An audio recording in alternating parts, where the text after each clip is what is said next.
अपने पसंदीदा शो के फुल एपिसोड देखने के लिए अभी डाउनलोड करें दंगल प्ले ऐप। राधिका कहीं नहीं जाएगी।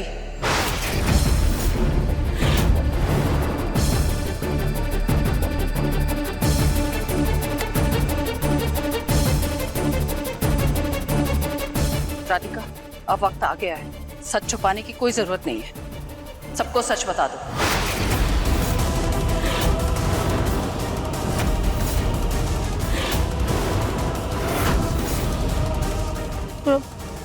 हमें नहीं पता बड़ी दादी। आप क्या कह रही हैं? राधिका, अब और झूठ नहीं। क्या तो तुम सच बताओ या हम बता देंगे सबको। नहीं बड़ी दादी, प्लीज रुक जाइए। जो हो रहा है उसे होने दीजिए प्लीज। जो हो रहा है वो बहुत गलत हो रहा है। तुम आज अगर यहाँ से चली जाओगी तो हमें नर्क में भी जगह नहीं मिलेगी और हम खुद की नजरों में भी गिर जाएंगे। हम कभी आईने में अपनी शक्ल नहीं देख पाएंगे।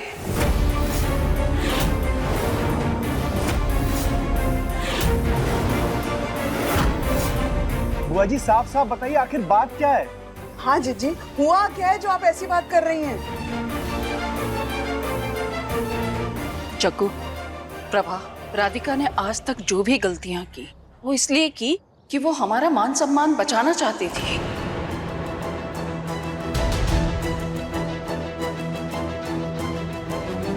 बड़ी दादी प्लीज रुक जाइए। किसी से कुछ भी मत कहिए प्लीज। नहीं राधिका, आज हम नहीं रुकेंगे। कहने के लिए तो हम इस घर के बड़े हैं, लेकिन आज राधिका ने ये जता दिया कि उसके संस्कार, उसका सुंदर मन हमसे कहीं बहुत बड़ा है। हम तो उसके सामने तुच्छ हैं। इतने दिनों में जो भी गलतियां हुई, बसंत पंचमी का प्रसाद जलना, दिव्यम के कुर्ते पर सिंदूर गिरना और दिव्यम के लाए हुए कार्ड का जलना, ये सब राधिका ने नहीं किया, हमने किया।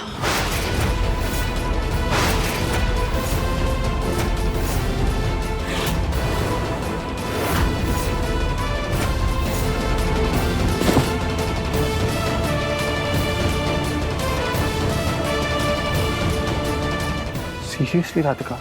राधिका, तुम्हें पता था ये सब के बारे में? तो फिर तुमने मुझे पहले क्यों नहीं बताया? कैसे बताते दिव्यम जी? बड़ी दादी इस घर की बड़ी है, मान्य है। उनका सम्मान हम कैसे गिरने दे सकते थे? जीजी, आपने तो राधिका को अपना लिया था, उसे चांदी का सिक्का देकर आशीर्वाद भी दिया था। तो फिर? लेकिन बड़ी दादी हमें दिल से नहीं अपना पाई थी। हमारी वजह से उनके साथ जो कुछ भी हुआ वो उस बात को नहीं भुला पाई थी।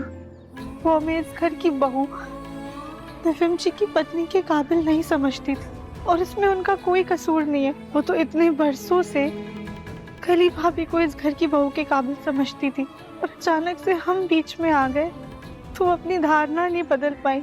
अगर बड़ी दादी की जगह कोई और होता तो उससे भी हमें अपना पाना आसान नहीं होता। हम मानते हैं बड़ी दादी से कुछ गलतियां हुई हैं, लेकिन उनकी नीयत गलत नहीं थी। उनकी नजरों में वो जो कुछ भी कर रही थी परिवार की भलाई के लिए कर रही थी। और हमने ये बात किसी को इसलिए नहीं बताई क्योंकि हम नहीं चाहते थे कि ये बेकार की बात की वजह से घर की शांति भंग हो जाए। राधिका को जैसे ही पता चला था कि ये काम हमने किया है, उसने हमें वादा किया था। हम अपना मान गिरते हुए देख सकते हैं, लेकिन परिवार की नजरों में आपका मान हम गिरते हुए नहीं देख पाएंगे। हम आपसे वादा करते हैं बड़ी दादी, हम यहाँ पर नहीं रुकेंगे। तो इसका मतलब पिछले 2-3 दिनों से जो राधिका गलती कर रही थी वो जानबूझकर कर रही थी? हाँ। लो, ये गेंदा फूल तो फिर से महान बन गई। प्रभा, हमें लगता था कि हमसे अच्छी पसंद तो इस घर में किसी और की हो ही नहीं सकती और हमेशा यही सोचते रहे कविता, सुजाता, कली जैसी बहू तो कोई ढूंढ के ला ही नहीं सकता। उनसे काबिल और होनहार कोई और हो ही नहीं सकता। राधिका को उसके वजन के आगे तो हम कभी देख ही नहीं पाए। यहाँ तक कि उसकी काबिलियत भी हम उसके वजन से ही जांचते रहे और हमें गर्व है कि तुम्हारी पसंद हमसे लाख गुना बेहतर है।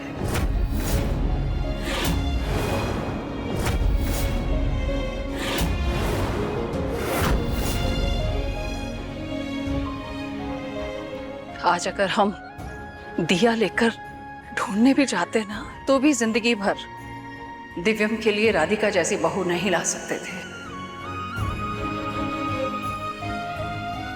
ये वो बहू है जो लक्ष्मी का रूप है, जो दिए की तरह खुद जलकर पूरे घर को रोशन करती है, लेकिन उफ तक नहीं करती। लाखों में नहीं, करोड़ों में एक है हमारी राधिका बहू।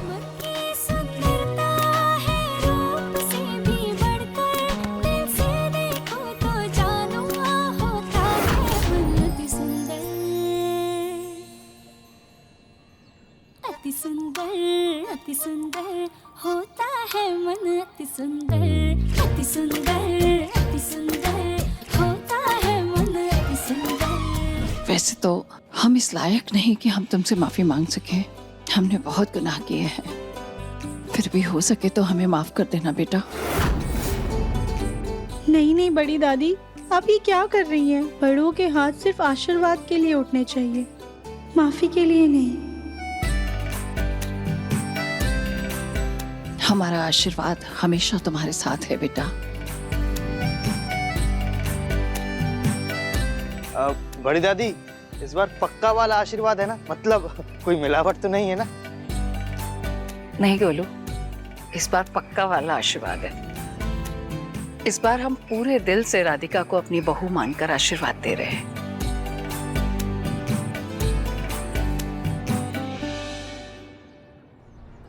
सुजाता, तुम्हारी भैंस तो पानी में जाते जाते रह गई। अब मेरा मतलब है तुम्हारी बहू तो वापस इस घर में आ गई।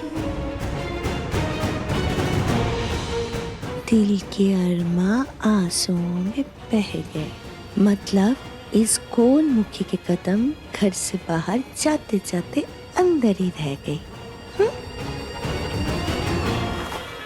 वैसे हमने जो राधिका को उसके पापा से जमीन के पेपर्स के लिए बात करते हुए सुना था। नहीं माँ जी, हम पापा से उनकी जमीन के बारे में बात कर रहे थे जो उन्हें सरकारी लोन पर मिली है। जमीन को लेकर इनके घर में बहस हुई थी। तुम्हें इतने अच्छे से जानने समझने के बावजूद भी मुझसे इतनी बड़ी गलती हो गई। मुझे माफ कर देना बेटा, मुझे माफ कर देना। नहीं नहीं दादी, ऐसी बातें कर रही हैं आप। सच कहूं तो बेटा, मन तो मेरा भी नहीं मान रहा था, लेकिन आंखों के सामने जो भी घटित हो रहा था उसे भी झुटला नहीं सकते थे।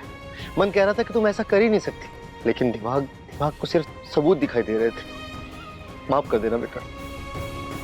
हम समझ सकते हैं पापा जी, आखिर हालात ही ऐसे थे कि किसी भी इंसान को विश्वास हो जाता। और माफी तो हमें आपसे मांगनी चाहिए कि जानबूझकर हमने आपको इतनी ज्यादा ठेस पहुंचाई। प्लीज हमें माफ कर दीजिएगा।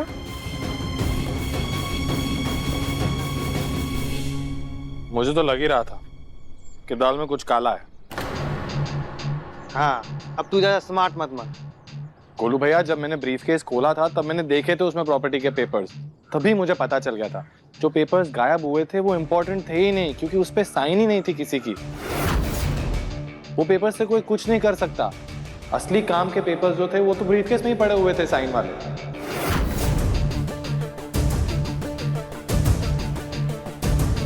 इसका मतलब आपको पहले से ही पता था? ऑब्वियसली मुझे कहीं ना कहीं अंदाजा था कि जो दिख रहा है वो सच है नहीं, बात कुछ और है। लेकिन सच सामने लाने के लिए मुझे ये नाटक करना पड़ा। इसे कहते हैं मन की अति सुंदरता। राधिका ने मजबूरी में गलत करना चाहा, लेकिन चाह कर भी गलत नहीं कर पाई। सही कहा जग्गू तुमने।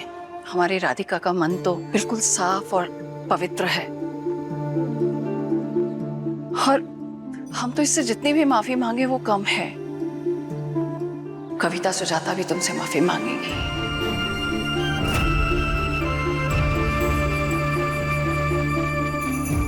सुजाता, कविता, तुम लोगों ने भी राधिका को ताने बहुत सुनाए इसलिए तुम्हें भी राधिका से माफी मांगनी चाहिए। नहीं बड़ी दादी, उसकी कोई जरूरत नहीं है। क्यों जरूरत नहीं है बेटा? तुम बिना गलती किए माफी मांग सकती हो, तो हम बड़े गलती करके भी माफी ना मांगे?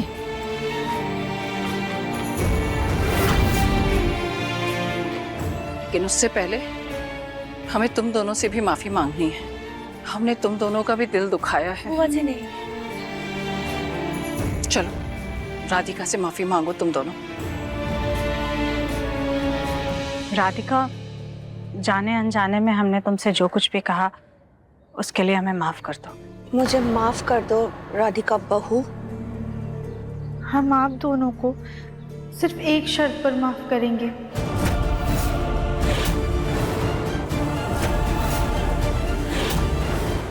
अब देखिए मन अति सुंदर दंगल प्ले पर टीवी से पहले।